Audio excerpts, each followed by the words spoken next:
نحمده ونستعينه ونستغفره ونعوذ بالله من شرور أنفسنا ومن سيئات أعمالنا من يهده الله فلا مضل له ومن يضلله فلا هادي له وأشهد أن لا إله إلا الله وحده لا شريك له وأشهد أن محمدا عبده ورسوله يا أيها الذين آمنوا اتقوا الله حق تقاته ولا تموتن إلا وأنتم مسلمون يا أيها الناس اتقوا ربكم الذي خلقكم من نفس واحدة وخلق منها زوجها وبث منهما رجالا كثيرا ونساء واتقوا الله الذي تساءلون به والأرحام إن الله كان عليكم رقيبا يا أيها الذين آمنوا اتقوا الله وقولوا قولا سديدا يصلح لكم أعمالكم ويغفر لكم ذنوبكم ومن يطع الله ورسوله فقد فاز فوزا عظيما أما بعد فإن أصدق الحديث كتاب الله وأحسن الهدي هدي محمد صلى الله عليه وسلم وشر الأمور محدثاتها وكل محدثة بدعة وكل بدعة ضلالة وكل ضلالة في النار. محترم حاضرین، سامعین، سامعات، ماہ رمضان کے اس مبارک مہینے میں اور آج کے اس خطبے میں انشاءاللہ جس موضوع پر کچھ باتیں رکھنے کی کوشش ہوگی وہ ہے رمضان اور اتباع سنت. یعنی اس مبارک مہینے میں ہم ذوق عبادت میں اللہ کا تقرب حاصل کرنے کے شوق میں جو کچھ عبادتیں انجام دیتے ہیں، اللہ کے لیے جو نیکیاں کرتے ہیں، اس میں اتباع سنت کی کتنی اہمیت ہے. رمضان ہو یا غیر رمضان، ہر موڑ پر ہمارے لیے لازم ہے کہ ہم اللہ اس کے رسول صلی اللہ علیہ وسلم کے بتائے ہوئے طریقے کے مطابق عبادت انجام دیں. لیکن جب بات ہو بابرکت مہینے کی، مقدس مہینے کی، جہاں عبادتوں کا ثواب اور بڑھ جاتا ہے، تو وہاں ہمیں اور زیادہ سترک رہنے کی ضرورت ہے، اور زیادہ احتیاط کی ضرورت ہے کہ ہماری اتنی بڑی محنت اور ہماری اتنی عظیم الشان نیکیاں کہیں ضائع نہ ہو جائیں، کہیں برباد نہ ہو جائیں. ہم اگر چھوٹا موٹا کوئی سودا کرتے ہیں تو شاید زیادہ دھیان نہ دیں، لیکن کوئی بڑا سودا کرنے جاتے ہیں تو بہت پھونک پھونک کے قدم رکھتے ہیں، کہیں اس میں لاس نہ ہو جائے، ہمارے ساتھ فراڈ نہ ہو جائے، ہمیں کوئی ٹھگ نہ لے، ہماری دولت ضائع نہ ہو جائے. بہت زیادہ ہم دنیاوی معاملات میں احتیاط کر کے اور دنیا بھر کے مشورے کر کے، کراس چیک کر کے، پوری طرح اطمینان کرنے کے بعد اپنا قدم آگے بڑھاتے ہیں جب بات ہوتی ہے مال کی، دنیا کی، تاکہ ہمارا اٹھایا گیا قدم خسارہ نہ لائے، فائدے مند ہو. اس سے کہیں زیادہ احتیاط کی ضرورت ہے عبادت کے معاملے میں. اگر ہم اللہ رب العالمین کی عبادت کے سلسلے میں کوئی قدم اٹھاتے ہیں، کوئی محنت کرتے ہیں، نیکیاں کماتے ہیں، تو بہت زیادہ احتیاط کی ضرورت ہے کہ ہماری یہ نیکیاں، ہماری یہ محنتیں ضائع نہ ہو جائیں. اللہ رب العالمین نے قرآن مجید میں سورہ محمد میں کہا، اطیعوا اللہ واطیعوا الرسول ولا تبطلوا اعمالکم، کہ ایمان والو اللہ کی اطاعت کرو، اللہ کے رسول کی اطاعت کرو، ولا تبطلوا اعمالکم، اور اپنے اعمال کو باطل نہ کرو، اپنے عمل کو برباد نہ کرو. یہ اللہ تعالیٰ نے کس لیے کہا ہے؟ کیونکہ اگر آپ کا جذبہ، آپ کی نیت کتنی اچھی کیوں نہ ہو، لیکن اگر عبادت میں اللہ کی اطاعت نہیں ہے، اللہ کے رسول کی اطاعت نہیں ہے، تو یہ قرآن کے الفاظ ہیں، عمل باطل ہو جائے گا، برباد ہو جائے گا. اور یہ صرف قرآن میں نہیں، حدیث میں بھی ہے. صحیح بخاری، صحیح مسلم کی حدیث ہے، صحیح مسلم کے الفاظ عن عائشہ رضی اللہ عنہا قالت قال رسول اللہ صلی اللہ علیہ وسلم من عمل عملا لیس علیہ امرنا فہو رد. جس نے کوئی بھی ایسی عبادت کی، ایسی نیکی کی جو ہمارے بتائے ہوئے طریقے کے مطابق نہ تھی، فہو رد، تو ریجیکٹڈ ہے، اس کا کوئی فائدہ نہیں ہے. یہ کتنی صاف صراحت ہے قرآن میں اور حدیث میں کہ کوئی بھی عمل اگر اللہ اس کے رسول کے مطابق نہیں ہے تو وہ باطل ہے، ریجیکٹڈ ہے، برباد ہے، اس کی کوئی حیثیت نہیں. اور مسئلہ صرف بدعت و خرافات کا نہیں ہے. ہماری کوشش تو یہ ہونی چاہیے کہ جو جائز صورتیں ہیں اس میں بھی جو سب سے بہتر اور سب سے افضل صورت ہے کسی عبادت کی، اسے اپنایا جائے.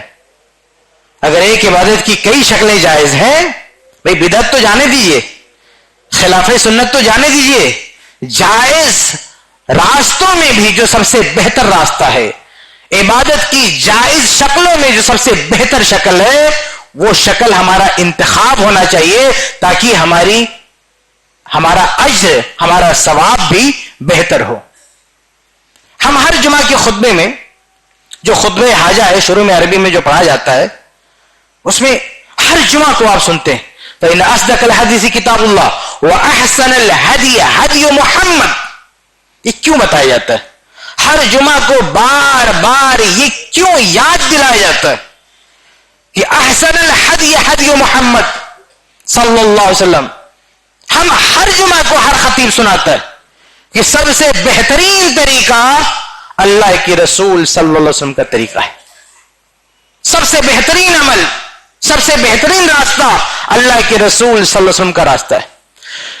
صحیح بخاری کی ایک حدیث ہے، اور صحابہ کے بارے میں ہم جانتے ہیں کہ صحابہ کس طرح سے اتباع رسول میں کتنے سخت تھے. اس کی وجہ یہ تھی کہ اللہ کے نبی نے ان کی تربیت ہی ایسی کی تھی کہ وہ کوانٹٹی سے زیادہ کوالٹی دیکھتے تھے. وہ ذوق شوق میں ہر کچھ کرنا نہیں چاہتے تھے، وہ کرنا چاہتے تھے جو نبی نے ان کو سکھایا، کیونکہ اللہ کے نبی نے ان کی تربیت اسی ڈھنگ سے کی تھی. صحیح بخاری کی ایک حدیث آپ نے بار بار سنی ہوگی کہ اللہ کے رسول صلی اللہ علیہ وسلم کے پاس 3 صحابہ آئے. اس سے آپ اندازہ کریں کہ نبی نے کس طرح اپنے صحابہ کی تربیت کی تھی، کہ اتباع اس کا رزلٹ بعد میں دیکھنے کو ملا کہ صحابہ کس طرح سے اتباع سنت میں کتنے سخت. 3 صحابہ آئے اور اللہ کے نبی صلی اللہ علیہ وسلم کے گھر پر آئے اور آپ صلی اللہ علیہ وسلم کی عبادتوں کے بارے میں پوچھ تاچھ کیا کہ آپ کیسے عبادت کرتے تھے.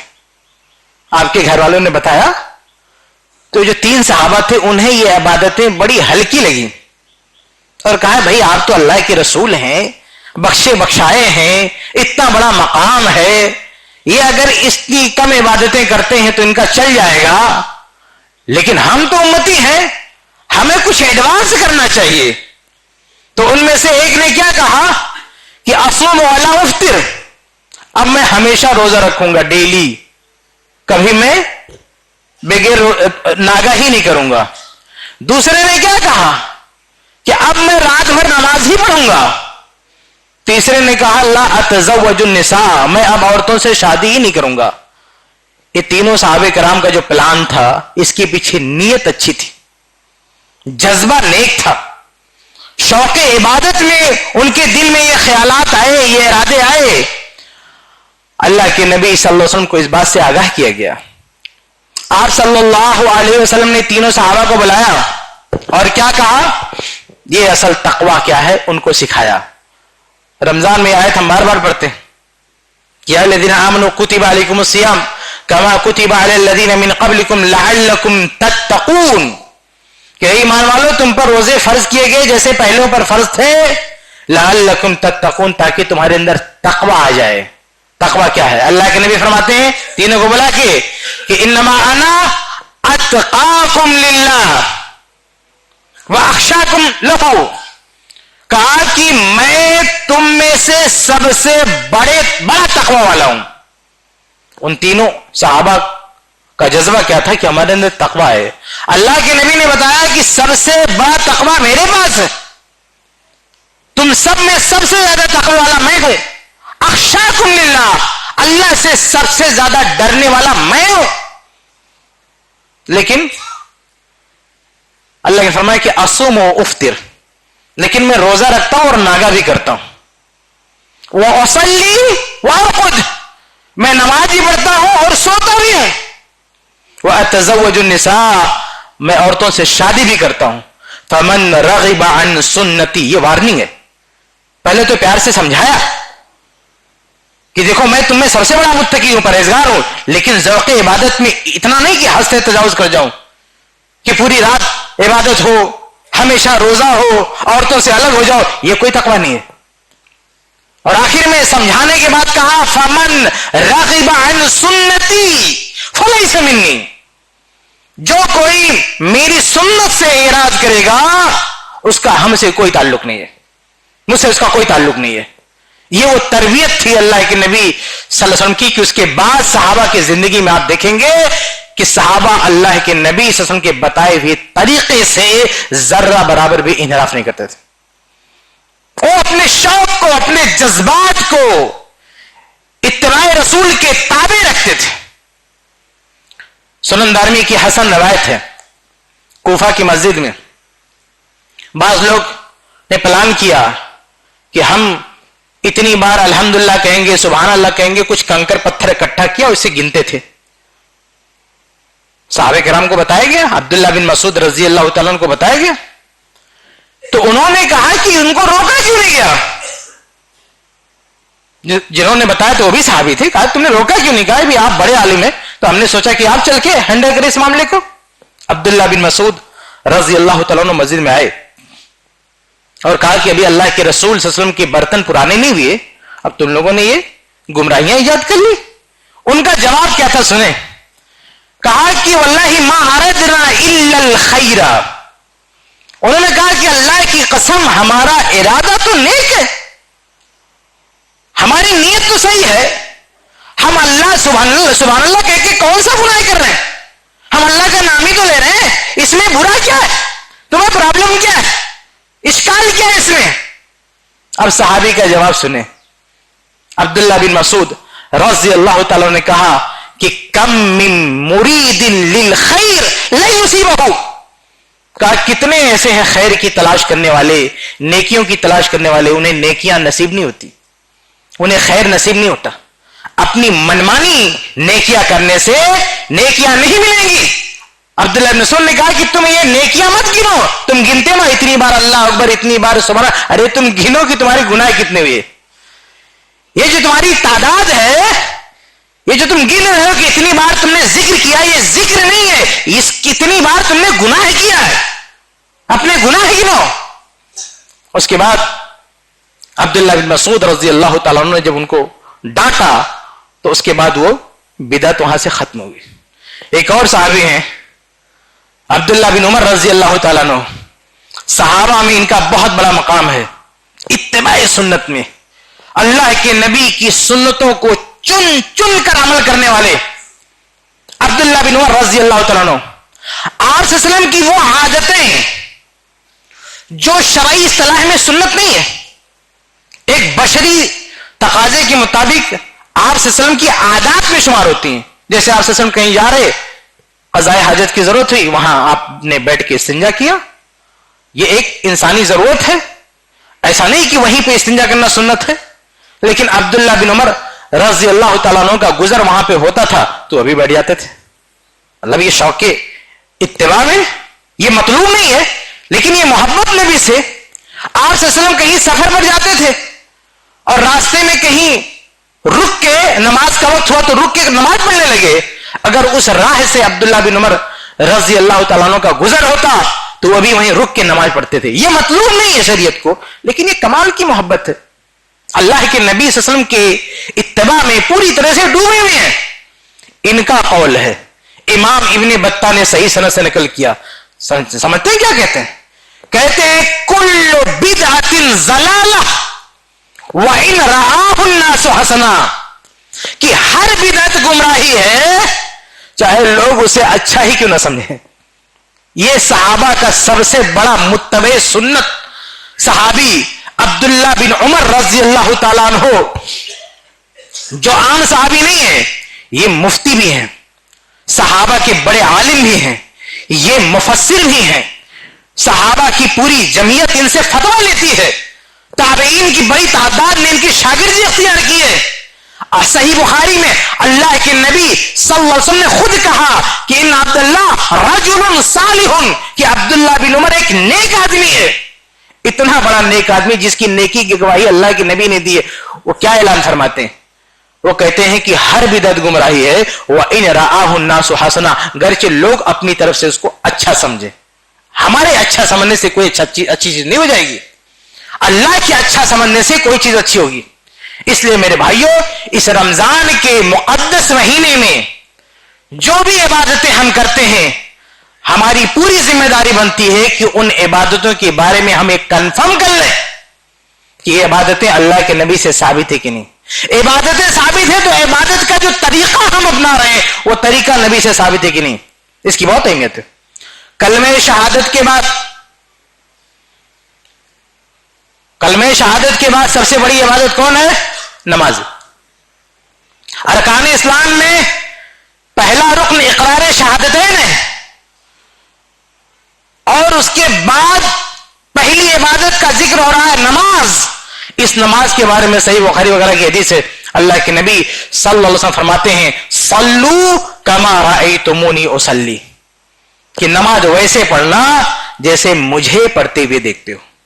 آپ سوچیں, سب سے بڑی عبادت, اس رمضان کی بھی سب سے بڑی عبادت کیا ہے؟ نماز ہے, فرض نماز ہے.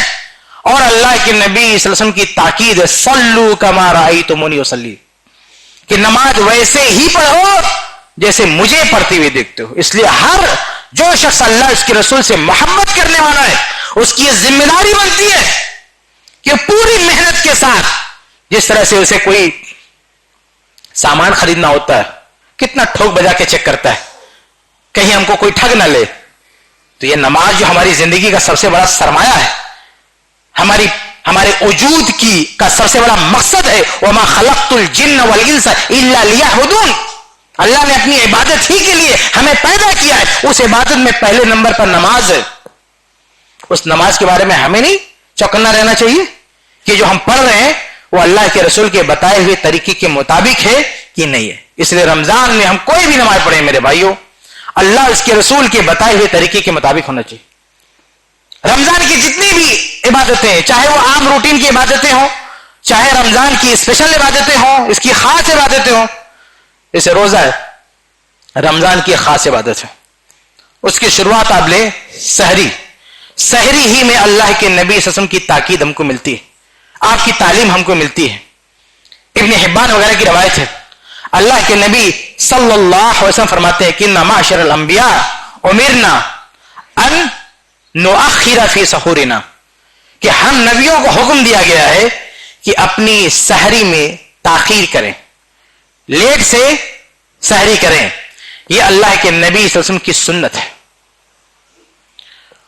اور اللہ کے نبی صلی اللہ علیہ وسلم کے بارے میں پوچھا گیا, صحیح بخاری و مسلم کی روایت ہے کہ تابعین نے سوال کیا صحابہ سے کہ اللہ کے نبی سحری کھا کے جب مسجد کو نکلتے تھے تو بیچ میں کتنا وقفہ ہوتا تھا؟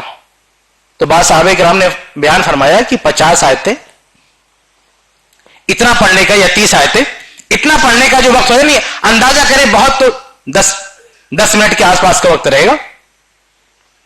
یہ وہ ٹائم ہے کہ اس سے پہلے آپ سحری کرتے تھے.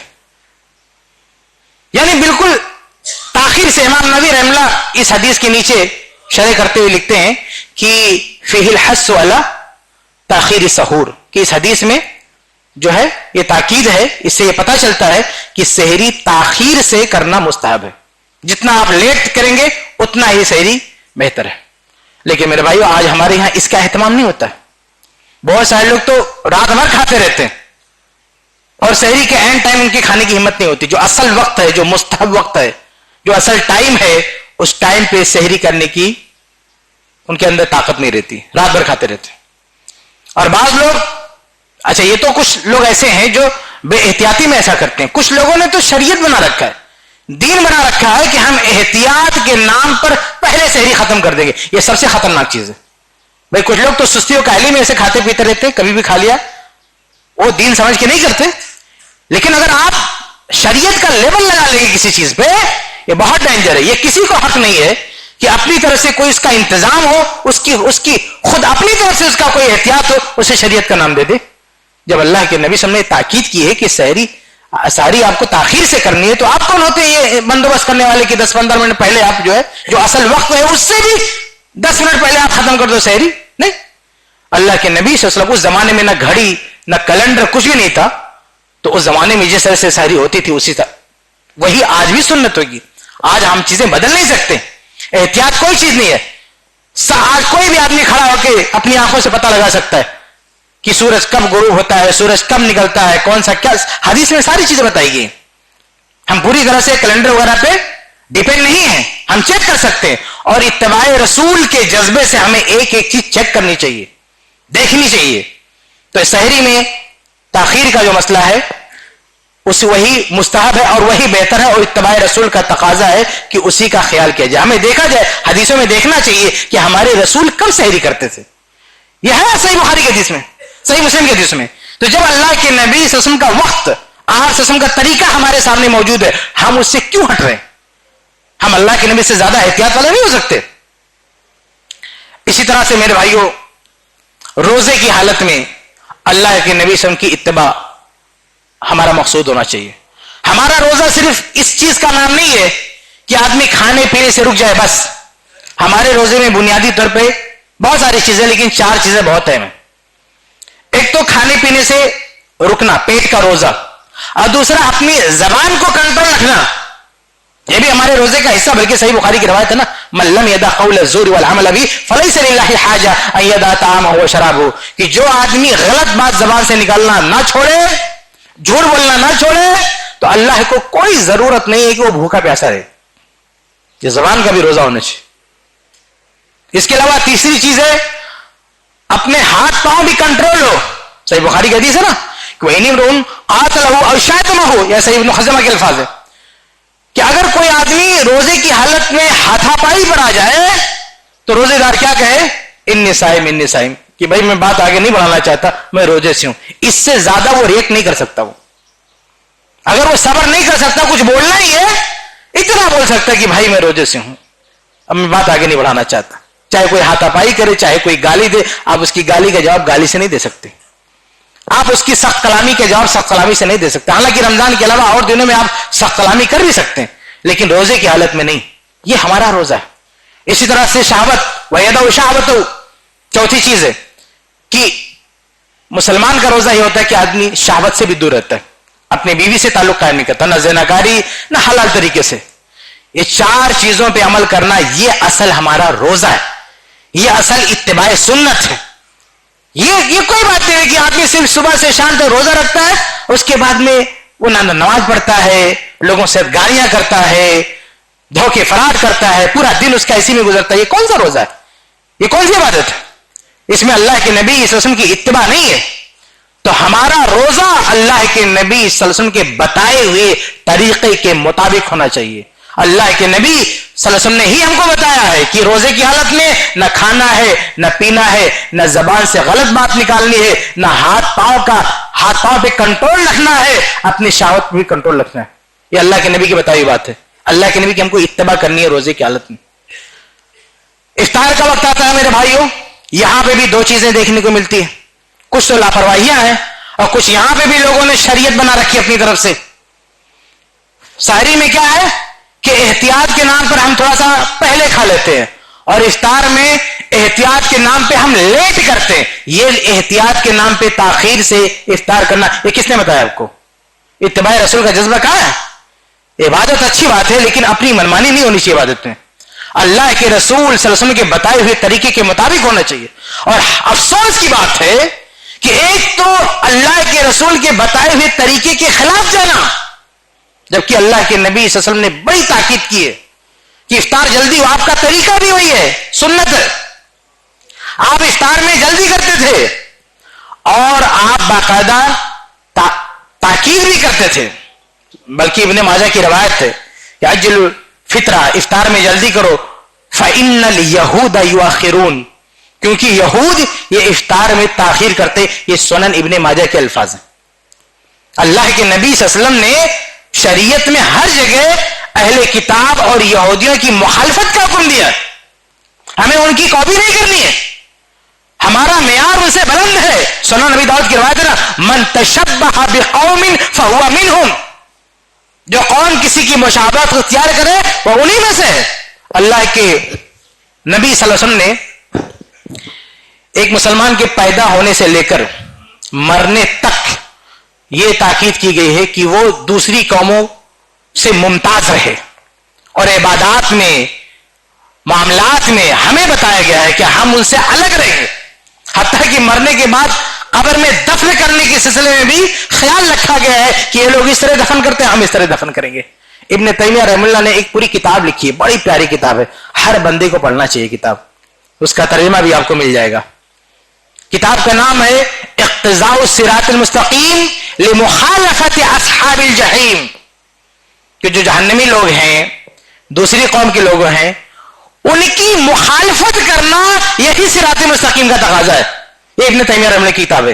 اس کتاب میں ابن تیمیہ رحمہ اللہ نے پیدا ہونے سے لے کر مرنے تک, پیدائش سے لے کر وفات تک, ولادت سے لے کے تدفین تک, کس کس موڑ پہ ہمیں دوسروں کی مخالفت کرنی ہے, سارے دلائل لا کے اکٹھا کر دیا. تو ایسے افطار بھی ان میں سے ایک ہے کہ ہمیں ان کی مخالفت کرنی ہے. ہمیں جو نبی نے سکھایا ہے اسی کے مطابق چلنا ہے, ہمیں اس میں اپنی منمانی نہیں کرنی ہے. لیکن افسوس کے ساتھ کہنا پڑتا ہے میرے بھائیوں کہ ایک تو سنت سے خود ہٹے ہوئے ہیں کچھ لوگ, اور اوپر سے تان و تشنیع ہمارے تعلق سے کہ یہ سب کا روزہ خراب کر رہے ہیں, وقت سے پہلے روزہ افطار کروا رہے ہیں. استغفر اللہ, کتنا بڑا دھوکہ ہے. شیطان نے ان کو کہاں لے گیا بتائیے.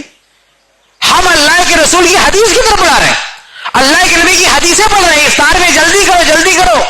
کون سی حدیث ہے تمہارے پاس کہ افطار میں تاخیر کرو, احتیاط کے نام پہ جو بیٹھے رہو؟ کوئی حدیث نہیں. صرف تمہارے من کا اور تمہارے اپنے جذبات ہیں, تمہاری منمانی ہے, تمہارے گھر کی بات ہے. اور اس کو اگر کوئی عمل نہیں کرتا تو یہ سب کا روزہ توڑوا رہے ہیں, روزہ کھڑا کرا, یوٹیوب پہ بیٹھ کے اتنے دن دہاڑے اس طرح کی بات کرو, شرم آنی چاہیے. تو یہ اتباع رسول کا تقاضا ہے میرے بھائیو, چاہے سحری ہو, چاہے روزہ ہو, چاہے افطار ہو, اللہ کے رسول صلی اللہ علیہ وسلم کی طریقے کو ہر جگہ ہمیں چننا چاہیے. ہر معاملے میں اللہ کے نبی صلی اللہ علیہ وسلم کا طریقہ کیا تھا, وہ صرف یہ نہیں واجبات میں فرائض میں بلکہ مستحبات میں بھی ہمارا معیار تو اتنا بلند ہونا چاہیے کہ اللہ کے نبی صلی اللہ علیہ وسلم کا جو اصل طریقہ ہے, چاہے سحری کا ہو چاہے افطار کا ہو, ہم اس طریقے پر رہیں. اگر جہاں گنجائش بھی ہے وہاں بھی معیار اتنا اونچا ہونا چاہیے کہ گنجائش میں بھی نبی کو سب سے زیادہ کیا پسند تھا وہ ہم کو کرنا چاہیے. آگے بڑھتے ہیں میرے بھائیوں. رمضان کی ایک اہم عبادت جس کی بڑی فضیلت ہے, رمضان کے بعد جو رمضان میں اضافی فضیلت ہے, وہ ہے تراویح. تراویح اصل نام جو قرآن و حدیث میں اس کا جو اصل نام ہے وہ قیام اللیل ہے, صلاۃ اللیل ہے. تراویح یہ علماء کا دیا ہوا نام ہے, اللہ اس کے رسول کا دیا ہوا نام نہیں ہے. یہ لفظ تراویح یہ علماء کا دیا ہوا نام ہے, اللہ اس کے رسول کا دیا ہوا نام نہیں ہے. سمجھ اچھی طرح سے ذہن میں رکھ لیں, قرآن میں کہیں لفظ تراویح نہیں ہے, حدیث میں کہیں لفظ تراویح نہیں ہے.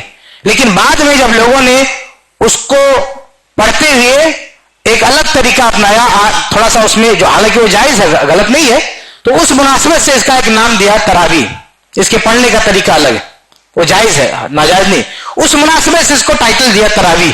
لیکن یہ ہے اصل قیام اللیل جو قرآن کی زبان میں ہے یا حدیث کی زبان میں وہ قیام اللیل ہے, صلاۃ اللیل ہے. لیکن ہمارے یہاں اس کو کیا کہا جاتا ہے, تراویح کہا جاتا ہے. ٹھیک ہے. اس نماز میں بھی اصل چیز کیا ہے, اللہ اس کے رسول کی اتباع. صحیح بخاری کی حدیث میں جو تراویح پڑھنے کی فضیلت ہے, الفاظ کیا ہے؟ ابو ہریرہ رضی اللہ تعالیٰ حدیث کے راوی ہیں, کہتے ہیں کہ من قام رمضان ایمانا واحتسابا غفر له ما تقدم من ذنبه, کہ جو رمضان کا قیام کرے, من قام رمضان یعنی تراویح پڑھے, یہاں قیام کا مطلب کیا, تراویح پڑھے, جو رمضان میں تراویح پڑھے ایمانا, پہلی شرط کیا ہے, ایمان کے ساتھ, واحتسابا دوسری چیز کیا ہے, اجر کی نیت سے, تو اس کے پچھلے گناہ معاف ہوں گے. یہ جو ایمان کہا گیا نا, اتنی بڑی یہ فضیلت ہے تراویح کی کہ آپ کے گناہ معاف ہو جائیں گے. یہ فضیلت آپ کو تبھی مل سکتی ہے جب آپ ایمان اور احتساب کے ساتھ تراویح پڑھیں گے. حدیث میں صرف یہ نہیں ہے جس نے تراویح پڑھ لیا قیام رمضان کے اس کے گناہ معاف ہو جائیں گے، بلکہ حدیث میں شرط ہے ایمانا و احتسابا. ایمان میں سب سے پہلی چیز کیا ہے؟ اللہ اس کے رسول کی اتباع ہے. آپ صحیح بخاری اور کوئی بھی کتب حدیث اٹھا کے دیکھیں کہ شارحین نے اس حدیث کی جو شرح کی ہے ایمان کا کیا مطلب ہوتا ہے. روزے میں بھی ایمان کا حوالہ ہے. قرآن میں اللہ نے کیا کہا؟ یا ایھا الذین آمنوا کتب علیکم الصیام، اے وہ لوگوں جو ایمان لائے ہو تم پر روزے فرض ہے. تو یہ روزہ ایمان کے ساتھ ہے، اللہ اس کے رسول کی اطاعت کے ساتھ. تراویح میں بھی ہے من قام رمضان ایمانا، جو ایمان کے ساتھ، روزہ بھی ایمان کے ساتھ اور تراویح بھی ایمان کے ساتھ ہونی چاہیے، اللہ کے نبی صلی اللہ علیہ وسلم کے بتائے ہوئے طریقے کے مطابق ہونی چاہیے. لیکن افسوس ہے کہ آج ہمارے یہاں بہت سارے لوگ تراویح پڑھتے ہیں، بہت سارے لوگوں نے اس کو بالکل عبادت کیا، اس کو تماشا بنا کے رکھا. یعنی اتنا جلدی رکوع سجدہ قرآن کی تلاوت، وہ کون سی نماز ہے؟ کس نے آپ کو سکھائی ہے اس طرح نماز پڑھنا؟ اللہ کے نبی صلی اللہ علیہ وسلم کی حدیث سنن نبی داؤد وغیرہ میں حدیث مسیح صلات کہتے ہیں اس کو، کہ اللہ کے رسول نے ایک شخص کو دیکھا نماز پڑھتے ہوئے جلدی جلدی، تو کہا صلی فإنک لم تصلی، کہ نماز پھر سے پڑھو کیونکہ تمہاری نماز نہیں ہوئی ہے. انہوں نے پھر سے پڑھی، پھر اللہ کے نبی نے کہا صلی فإنک لم تصلی، پھر سے پڑھو تمہاری نماز نہیں ہوئی. اس حدیث کو علمی دنیا میں حدیث مسیح صلات کہتے ہیں، اور اس حدیث سے نماز کے بہت سارے مسائل مستنبط کیے جاتے ہیں. اس میں بنیادی مسئلہ یہ ہے کہ تعدیل ارکان، اگر آپ کی نماز کا رکوع سجدہ ٹھیک نہیں ہو رہا ہے آپ کی نماز نہیں ہوگی، نہ امام کی نماز ہوگی نہ مقتدی کسی جماعت میں ہوگی. اگر تعدیل ارکان نہیں ہے اور آپ کو پتا ہے یہ بندہ تعدیل ارکان نہیں کر رہا ہے، آپ کو نہ رکوع کرنے کا ٹائم مل رہا ہے نہ سجدے کا ٹائم مل رہا ہے، یہ کون سی نماز ہے؟ لیکن عجیب بات ہے کہ اس طرح سے لوگ تراویح پڑھ رہے ہیں. ابھی میں نے یوٹیوب پر ایک صاحب کو دیکھا، وہ اہل حدیثوں کو کہے یہ لوگ تراویح میں چوری کرتے ہیں، 20 کے انہوں نے 8 بنا لیا. جبکہ مسند احمد کی روایت ہے کہ اللہ کے نبی صلی اللہ علیہ وسلم نے فرمایا کہ یہ صحابہ تمہیں پتا ہے کہ نماز میں کچھ لوگ چوریاں کرتے ہیں. صحابہ کرام نے کہا کہ یا رسول اللہ کیف یسرق الرجل فی صلاتہ، کہ ایک آدمی نماز بھی چوری کیسے کرتا ہے؟ اللہ کے نبی کے الفاظ مسند احمد کی حدیث ہے، نبی نے فرمایا کہ نماز میں چوری یہ ہے کہ لا یتم رکوعها ولا سجودها، جو صحیح سے رکوع نہیں کرتا ہے، جو صحیح سے سجدہ نہیں کرتا، وہ چور ہے، وہ نماز میں چوری کرتا ہے. اللہ کے نبی نے نماز میں چوری کرنے والا جس کو کہا ہے وہ ہم. یہ حدیث ان لوگوں پر صادق آتی ہے جنہوں نے تراویح کو مذاق بنا لیا، نہ صحیح سے سجدہ نہ صحیح سے رکوع. اللہ کے رسول کی حدیث ان کو چور کہتی ہے، اور یہ الٹا 8 رکعت پڑھنے والوں کو چور کہتے ہیں. شرم نہیں آتی؟ 8 رکعت جو لوگ پڑھتے ہیں جا کے کبھی ان کے ساتھ کھڑے ہو کر دیکھو، ان کا قیام کیسا، ان کا رکوع کیسا، ان کا سجدہ کیسا، ان کی تلاوت کیسی. ایک بار کھڑے ہو کر دیکھو اور ان کے ساتھ جا کے کھڑے ہو کر دیکھو ان کی تلاوت کیسی ہے، ان کا قیام کیسا ہے، ان کا رکوع کیسا ہے. ارے بھائی جتنی جلدی ہماری 8 رکعت تراویح ختم نہیں ہوتی 20 سے فارغ ہو جاتے ہیں، اور الٹا چور ہم کو کہتے ہیں. اللہ کے نبی صلی اللہ علیہ وسلم نے چور تو ان کو کہا جن کا رکوع اور سجدے کا کوئی ٹھکانہ نہیں ہے. اور اللہ کے نبی صلی اللہ علیہ وسلم کی اتباع یہاں پر بھی ہماری ذمہ داری ہے کہ ہم پتہ کریں کہ اللہ کے نبی صلی اللہ علیہ وسلم نے کتنی رکعت پڑھی. یہ اتباع سنت کا مسئلہ ہے، یہ لڑائی جھگڑے کا مسئلہ نہیں ہے، سمجھ رہے ہیں؟ اس میں دنیاوی معاملات میں تو آپ نہیں کہتے، دنیاوی معاملات میں ہر معاملے میں جا کے دیکھیں، ہر کاروبار میں دنیا بھر کے جھگڑے، دنیا بھر کے لفڑے. آپ کورٹ کچہری میں جاؤ، کیسز کس چیز کے چل رہے ہیں؟ عبادتوں کے، نماز روزے کے، یہ تمہاری پراپرٹی کے، تمہاری بزنس کے، ان سارے کے جھگڑے پڑے ہوئے کیسے. لیکن اس کے باوجود بھی کوئی نہیں کہتا یہ سارے جھگڑے ختم کرو، جیسا مرضی آئے جیسا کاروبار کرو، جس سے سمجھ میں آئے ڈیل کرو. کوئی ایسا کہتا ہے؟ اتنے جھگڑے ہونے کے باوجود بھی آدمی بڑے سے بڑا وکیل ہائر کرتا ہے، چھان پھٹک کرتا ہے تاکہ ہم ٹھگے نہ جائیں. اور عبادت کی بات آتی ہے تو کہتے کہ نہیں جیسی مرضی ویسے کرنے دو، جھگڑے مت کرو، تحقیق مت کرو، تفتیش مت کرو. کیوں نہیں؟ اللہ رب العالمین نے قرآن میں کہا ان جاءکم فاسق بنبأ فتبینوا، اگر کوئی فاسق کوئی خبر لاتا ہے اس کی تحقیق کرو، جانچ پڑتال کرو. اسی آیت کو بنیاد بنا کر محدثین نے جرح و تعدیل کا پورا قانون کھڑا کیا ہے کہ ہر کوئی نبی کے حوالے سے کوئی بات کہہ دے نہیں مانیں گے اس کو. 1400 سال سے محدثین کا یہی طریقہ رہا ہے کہ اللہ اس کے رسول کا نام لے کر کوئی اپنی بات نہیں منوا سکتا. اس کی تحقیق ہوگی, اس کی تفتیش ہوگی, اس کے بعد اگر وہ بات ثابت ہوگی تو لاق عمل ہوگی, ورنہ نہیں. تراویح کے مسئلے میں بھی چاہے رکعت کا مسئلہ ہو, رکوع کا مسئلہ ہو, سجدے کا مسئلہ ہو, تلاوت کا مسئلہ ہو, اللہ کے نبی صلی اللہ علیہ وسلم کی اتباع, اللہ کے وسلم کی حدیث دیکھنا ضروری ہے. میرے بھائیو, اللہ کے نبی صلی اللہ علیہ وسلم کی حدیث ہے صحیح مسلم کی.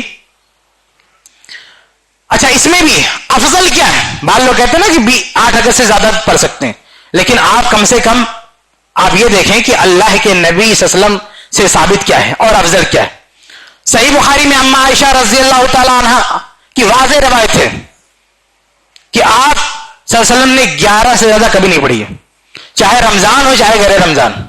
ایک شخص یوٹیوب پہ کہتا ہے کہ صحیح بخاری میں ابن عباس کی بھی حدیث تو دیکھ لو, اس میں 13 ہے. 13 نہیں, اس میں بھی 11 ہے.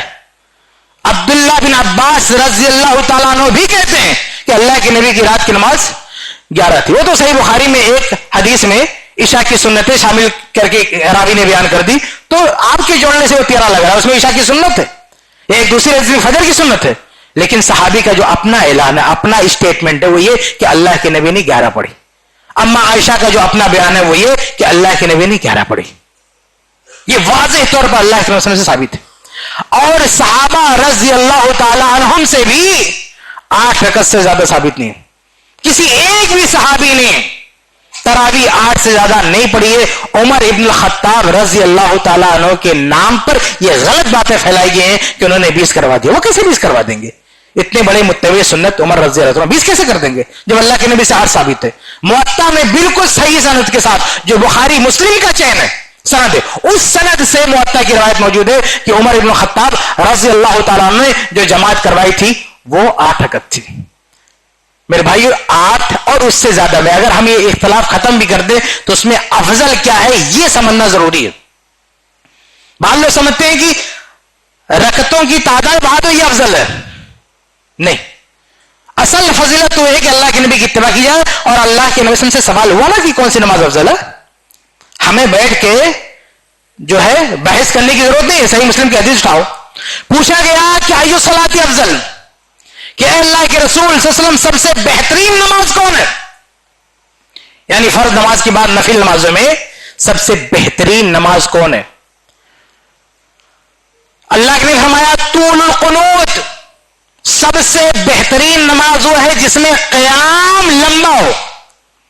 قیام لمبا ہو یعنی آدمی دیر تک کھڑا رہے, یہ سب سے بہتر نماز ہے, یہ سب سے افضل نماز ہے کہ اس کا قیام لمبا ہو. قیام کی جو ٹائمنگ ہے وہ جتنا لمبا ہوگا اتنے افضل نماز ہوگی. یہی وجہ ہے کہ اللہ کے نبی 11 سے زیادہ نہیں پڑھتے تھے. کیوں؟ کیونکہ اگر 11 سے زیادہ جائیں گے تو آپ کا جو قیام ہے وہ شارٹ ہو جائے گا, وہ مختصر ہو گا. جو لوگ پڑھتے ہیں 20 آپ جا کے دیکھیں, فٹافٹ ان کا رکوع سجدہ ہوتا ہے, وہ ان کا قیام لمبا ہو ہی نہیں سکتا. اور اللہ کے نبی فرماتے ہیں کہ افضل الصلاۃ طول القنوت, سب سے اچھی نماز وہ ہے جس کا قیام لمبا ہو. یعنی یہ جو رات کی نماز ہے, یہ جو نفل نماز ہے, اس کو آپ تہجد بولو, تراویح بولو, جو بھی بولو, اس میں سب سے بہتر کوالٹی اس نماز کی ہے جس کا قیام سب سے لمبا ہو. اس لیے اللہ کے رسول صلی اللہ علیہ وسلم نے 11 سے آگے کبھی نہیں گئے, کیونکہ 11 سے آگے جائیں گے تو قیام شارٹ ہو جائے گا. ہاں 11 سے کم کیا, اللہ کے نبی نے 11 سے کم پڑھا ہے. آپ سے نے 9 رکعتیں بھی پڑھی ہیں, 7 رکعتیں بھی پڑھی ہیں. ایسا کیوں؟ کبھی آپ غور کیجئے کہ ایسا کیوں کہ اللہ کے نبی صلی اللہ علیہ وسلم 11 سے زائد نہیں پڑھ رہے ہیں لیکن 11 سے کم پڑھ رہے ہیں. اس کی وجہ یہ ہے کہ 11 سے آگے جائیں گے قیام چھوٹا ہو جائے گا, لیکن 11 سے کم جائیں گے تو قیام چھوٹا نہیں اور بڑا ہوگا. اس لیے اللہ کے نبی کی صحیح بخاری کی حدیث اما عائشہ فرماتی ہیں کہ اللہ کے نبی صلی اللہ علیہ وسلم جب بیمار ہو گئے اور آپ کو کھڑے ہونے میں دقت تھی, کھڑے ہونے میں پریشانی ہوتی تھی, تو اللہ کے رسول کیا کرتے تھے؟ بیٹھ کے, یعنی نماز بیٹھ کے پڑھتے تھے. اور وَإِذَا أَرَادَ أَن يَرْكَعَ, اور جب رکوع کا ٹائم آتا تھا تو کھڑے ہو جاتے تھے اور اس کے بعد 30 آیت پڑھتے تھے. یعنی کھڑے ہو کر بیماری کی حالت میں بھی بیٹھ کر لمبی قرات کرتے تھے اور رکوع کرنا ہوتا تو کھڑے ہو جاتے, پھر کھڑے ہو کے 30 آیت پڑھتے تھے, اس کے بعد رکوع کرتے تھے. آپ بتائیے ایسا کیوں؟ 30 آیت کھڑے ہو کر پڑھنے کی طاقت ہے. 3 آیت بھی 30 آیت بخاری کے الفاظ ہے کہ اللہ کے نبی بیٹھ کے پڑھے, کھڑے ہو کر بھی 30 آیتیں پڑھ رہے ہیں. آپ نے رکعتیں کیوں نہیں بڑھا دی؟ بیماری کی حالت میں آپ نے قیام سے سمجھوتا نہیں کیا, بیٹھنا گوارا کر لیا لیکن قیام کو شارٹ نہیں کیا. خود سوچے, بخاری کی روایت ہے, قیام کو مختصر نہیں کیا, قیام کو ڈیوائڈ کیا, آدھا بیٹھ کے قرآن پڑھا اور باقی کھڑے ہو کے پڑھا, لیکن 11 سے آگے نہیں لے گئے اس کو تاکہ یہ لمبا ہو. یہ اصل جان ہے, تراویح کی اصل روح یہ ہے کہ اس کا قیام لمبا ہو. صحابہ کرام کہتے ہیں نا کہ عمر بن الخطاب رضی اللہ عنہ کے دور میں تراویح ہوتی تھی, قیام اتنا لمبا ہوتا تھا, اتنا لمبا کہ ہم رسیوں کے سہارے, کبھی کبھی رسیاں باندھ دیتے تھے, اس کے سہارے کھڑے ہوتے تھے. اگر 20 رکعت پڑھی جاتی تو اس کی نوبت آتی, رسیوں پہ ٹیک لگانے کی نوبت آتی, ڈنڈے پہ ٹیک لگا کے کھڑے ہونے کی نوبت آتی. صحابہ کرام کے ہاتھ پاؤں پھولتے اس تراویح میں اگر 20 رکعت ہوتی تو. یہ سوچیں, صحابہ کرام رسیاں پکڑ رہے ہیں, ڈنڈے پہ ٹیک لگا رہے ہیں, پریشان ہے. وجہ صرف یہ کہتے ہیں کہ ہمیں ڈر ہوتا تھا کہیں فجر نہ ہو جائے. 20 رکعت پڑھتے پڑھتے فجر ہو جائے گی. ان کا قیام لمبا ہوتا تھا, اس لیے وہ ان کو تھکاوٹ ہوتی تھی صحابہ کرام کو. تو اصل جو سنت ہے نبی کی اور صحابہ کی, اسی لیے اللہ کے نبی سے کسی حدیث میں آپ نہیں پائیں گے کہ 11 سے زیادہ پڑھاؤ, اور اللہ کے نبی کے صحابہ میں سے کسی ایک بھی صحابی سے آپ کو نہیں ملے گا کہ انہوں نے 11 سے زیادہ پڑھا. اللہ کے نبی سے 11 سے کم مل جائے گا, زیادہ نہیں پڑے گا, زیادہ نہیں ملے گا. اس کی وجہ یہ ہے کہ قیام کو لمبا کرنا یہ اصل جان ہے تراویح کی, اور یہ اصل برکت ہے تراویح کی, یہ اصل ثواب کا باعث ہے. اور الحمدللہ یہ طریقہ آپ کو اہل حدیث مساجد میں ملے گا. مکمل اللہ کے نبی صلی اللہ علیہ وسلم کی اتباع کے ساتھ نماز پڑھی جاتی ہے. آپ کی رکعتیں بھی نبی جیسی, یہاں پہ قیام بھی نبی جیسا, یہاں تلاوت بھی نبی جیسی, یہاں رکوع بھی نبی جیسا, یہاں سجدہ بھی نبی جیسا, سب کچھ نبی جیسا. لیکن آپ اور کہیں چلے جائیں, نہ قیام نبی جیسا ہے, نہ رکوع نبی جیسا ہے, نہ سجدہ نبی جیسا ہے. اور آج کل تو ہر شخص کے ہاتھ میں موبائل ہے, وہ ذرا دیکھ لے کھول کر کہ کون کیسے نماز پڑھتا ہے, کتنے سکون سے پڑھتا ہے.